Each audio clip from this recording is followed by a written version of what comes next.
Bonjour à vous, j'espère que vous allez super bien. C'est un plaisir toujours de partager sur ce canal les expériences justement de nos activités au niveau de Djangolo avec vous. Donc aujourd'hui je veux parler en fait d'un élément qui est essentiel dans l'agro-business et pour le développement de l'agro-business au Cameroun et qui est au cœur même en fait du processus d'écoulement en fait des produits de nos producteurs. Donc je rappelle pour ceux qui ne savent pas que Djangolo a pour ambition justement d'accompagner tous les producteurs agro-pastoraux et agro-industriels au niveau du Cameroun pour le moment dans la commercialisation de leur production. Donc aujourd'hui je veux parler en fait de transport et je veux en fait partager avec vous d'abord mon expérience, mais ensuite je veux aussi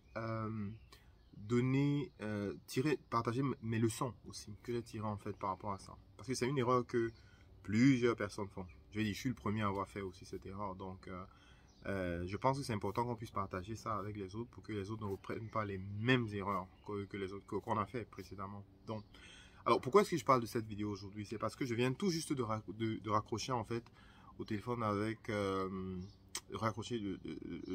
d'une discussion en fait avec un de nos partenaires. Donc en fait c'est un monsieur qui a pratiquement pour 80 hectares de terrain dans le littoral. Et en fait il vient vers nous et puis nous on a un client pour lui en fait. On a un client qui souhaiterait acheter son manioc. Alors ce qui se passe c'est que le monsieur a mis 80 hectares de terrain, de manioc dans le sol.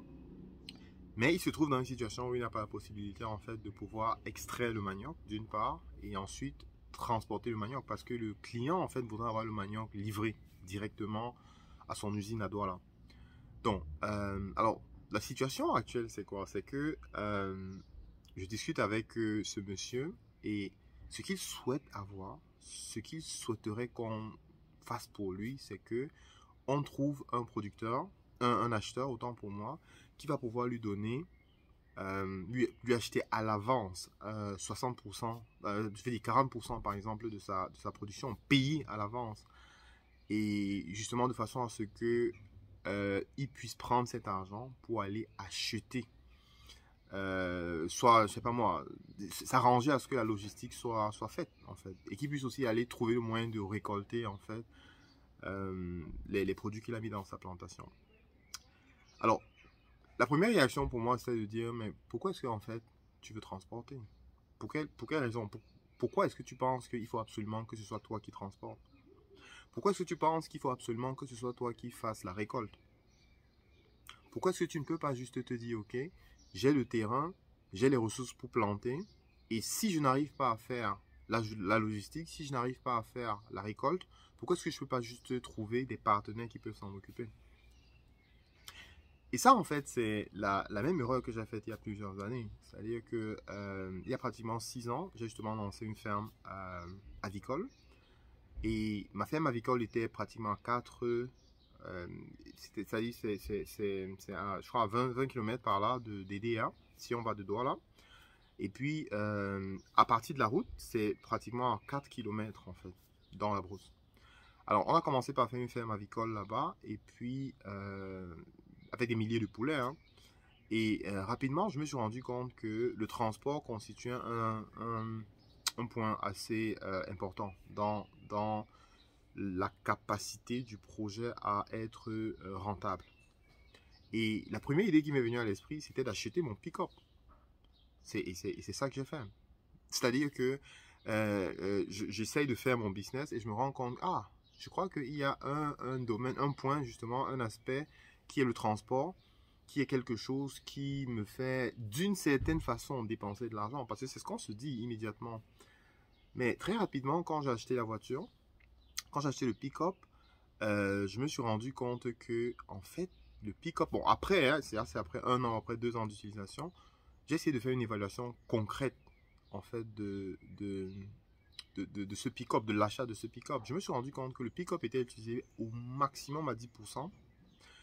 Mais en plus de ça, je me suis retrouvé à avoir des zones de dépenses, en fait, des pôles de dépenses qui étaient immenses en termes de maintenance. Il m'a fallu gérer un gros stress avec le chauffeur qui était, bref, qui n'était pas un gars catholique. Donc, et puis, il y a beaucoup d'autres dépenses en fait liées à l'existence en fait de la voiture. Alors pourquoi est-ce que je vous parle de ça aujourd'hui? C'est tout simplement parce que on a une grosse peine, nous en tant que Camerounais, en tant qu'Africains, à comprendre que il y a des activités qui constituent des métiers. Et la logistique spécifiquement, c'est un métier.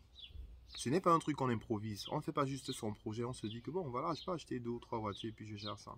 La réalité, c'est que si vous achetez une voiture et que vous voulez faire de votre activité un véritable business, il faut savoir que la voiture doit pouvoir être rentabilisée. Si vous faites un investissement sur un camion, par exemple, ou bien sur un pick-up, vous devez vous demander quel est le taux d'utilisation que vous aurez en fait de cette voiture. Donc, et c'est ça la question en fait, c'est ça le truc qu'il faut se poser. Parce qu'autrement, vous avez peut-être une dépense, peut-être, je dis n'importe quoi, hein. Je me souviens plus exactement du montant du transport, de la logistique, mais je crois que ça allait chercher dans un truc comme 50 000, si je ne me trompe pas. Donc, je suis parti en fait d'une dépense fixe qui chaque mois, chaque sortie de poulet, donc chaque 45 jours pouvait me coûter 50 000 francs pour faire sortir tous mes poussins de la ferme. Et je me retrouve dans une situation où j'ai investi, acheté un pick-up de 5 millions ou 6 millions par là. J'ai pris un chauffeur pour pouvoir gérer ce pick-up. Il y a des charges bien entendu, assurance, taxes et tout ce qui va avec. Et tous ces différents éléments-là, c'est des charges qui entrent subitement dans mon projet et pour lesquelles, en fait, quand je fais l'analyse, après 2 ans, c'était largement plus intéressant pour moi de rester sur la logique de 50 000 francs pour chaque bande, en fait. Parce que là, au moins, c'est une dépense qui est contrôlable. Donc, ça, c'est l'erreur que plusieurs personnes font aujourd'hui. Et la raison pour laquelle je fais cette vidéo, c'est justement pour attirer l'attention sur cet aspect auprès de plusieurs jeunes qui se lancent actuellement, jeunes et vieux bien entendu, qui se lancent dans cette activité. D'accord, on m'a dit plusieurs fois quand j'ai parlé de ce sujet, on m'a fait comprendre que oui, mais c'est difficile de trouver les bonnes personnes, le transport est très cher, on a des gens qui ont tendance à vouloir abuser justement de ce qu'on est en train de faire. Et bref, il y a plusieurs raisons. Il y a des gens qui vont dire qu'ils vont venir transporter votre produit, mais en fait, après, il ne va pas transporter. Il y a plusieurs différents challenges, en fait, par rapport à ça. Moi, ce que je dis, c'est qu'effectivement, aujourd'hui, c'est un challenge. Mais si on se met à travailler aujourd'hui pour pouvoir avoir l'environnement qu'on veut pour demain, ça va être intéressant.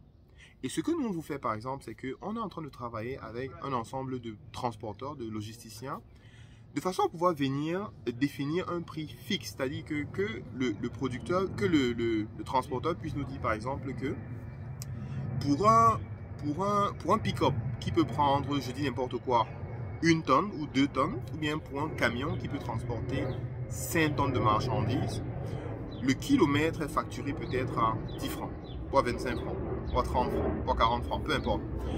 Nous, on a envie de mettre sur pied un écosystème qui va vous permettre de venir tranquillement et juste regarder et de décider que, ok, moi j'ai mon champ qui est à 80 km de Douala, j'ai besoin d'avoir un fournisseur qui va venir juste prendre ce truc et aller vendre, et aller déposer en fait à l'endroit qu'il faut. Ça permet en fait, en gros, ce qu'on est en train de faire, c'est de simplifier au maximum la possibilité, l'accès qu'on peut avoir à une entreprise en fait de logistique. Et l'autre chose, c'est quoi? C'est que plusieurs de ces entreprises qui ont justement qui ont fait des investissements sur leurs camions et autres, ont des taux d'utilisation de leurs camions qui sont de moins de 40%. Avec ce que nous sommes en train de faire, il sera question justement de donner la possibilité à ces entreprises. Donc si vous qui regardez là maintenant, vous avez un camion à Douala, Yaoundé, ainsi de suite et autres là, et vous recherchez des projets sur lesquels vous pouvez transporter les produits des autres, nous on a la capacité de redirectionner directement vers vous toute la demande. Parce que croyez-moi, il y a un grand nombre de personnes qui ne savent pas comment ils vont gérer le transport. Et ce que nous on fait, c'est de créer justement l'écosystème qui va vous permettre de venir juste dire, j'ai mon camion qui est garé à Douala et je suis disponible à transporter les fruits, les semences, les tubercules, bref, ce que vous voulez. Et tout ce que vous avez à faire, c'est de nous communiquer ça. Mais il y a un travail que vous devez faire. Vous devez pouvoir faire votre business, structurer votre business de façon à nous communiquer de façon claire que vous facturez le kilomètre pour votre Dina ou pour votre camion, pour votre semi-remorque, ainsi de suite. Vous facturez le kilomètre à X francs. Ça nous permet donc justement de vous rajouter dans la liste justement de nos fournisseurs côté logistique. Et une fois que c'est fait, bah, tout ce que nous on a à faire, c'est justement de dire à tous ceux qui viennent vers nous et qui ont des problèmes comme celui de ce matin, c'est de leur dire que oui, on a justement en fait quelqu'un qui peut transporter. Alors dans ce cas, ça fait que ce monsieur n'a plus besoin de se prendre la tête à dire qu'il faut qu'il trouve d'abord l'argent qui va lui permettre de récolter sa marchandise avant de transporter, avant de pouvoir faire qu'elle nous parvienne. Il peut juste avoir son champ et justement avoir uniquement appelé juste et Django et puis nous on les appelle, nous on contacte l'entreprise de transport qui va les transporter et on va facturer. Surtout que une fois que c'est cassé en petits morceaux, l'acheteur peut décider de prendre le transport en charge. Et ça fait avancer le business, les gars. C'est de ça en fait qu'il est question. Donc, je vais vous laisser donc justement en invitant d'une part tous ceux qui ont les camions, tous ceux qui ont qui investissent dans la logistique. Actuellement, nous travaillons avec plusieurs entreprises locales, parmi lesquelles B-Moto, qui fait aussi dans le B-Truck, je vais dire, donc qui est une entreprise par exemple, avec laquelle on travaille. Et on a plusieurs autres entreprises avec lesquelles justement on taffe. Mais notre objectif, c'est de pouvoir incuber et de permettre, par exemple, à un particulier qui a acheté son camion et qui a envoyé au Cameroun de dire, OK, moi je fais du business. Donc si vous êtes parmi ces différentes personnes-là, bah, n'hésitez pas. Contactez-nous immédiatement. Contactez-nous maintenant parce qu'on a actuellement une longue liste de personnes qui ont besoin de ce type de service-là. Mais faites votre travail. Rassurez-vous que vous avez pu définir le prix au kilomètre. En tout cas, prenez l'unité qui vous intéresse. Réfléchissez, analysez, par exemple, pour savoir que peut-être à 10 francs le kilomètre, j'arrive à amortir ma voiture. Et nous, on s'occupe du reste, en fait. Donc ça, c'est la première chose. La deuxième chose, c'est justement à toutes les personnes qui ont des exploitations, des produits dans leur champ, mais qui ne savent pas comment ils vont organiser la logistique. Appelez juste notre standard et nous, on s'occupe du reste, tout simplement. Donc ça, c'est ce que je voulais partager aujourd'hui avec vous et j'espère que ça peut pouvoir aider un certain nombre de personnes à éviter justement de tomber dans les pièges où tout plein de personnes sont déjà tombées. Donc, et puis, je vous invite justement à partager au maximum cette vidéo pour permettre aux gens de pouvoir bénéficier des opportunités et des services en fait que Django offre. Sur ce, je vous souhaite de passer une excellente journée et puis à bientôt les gars.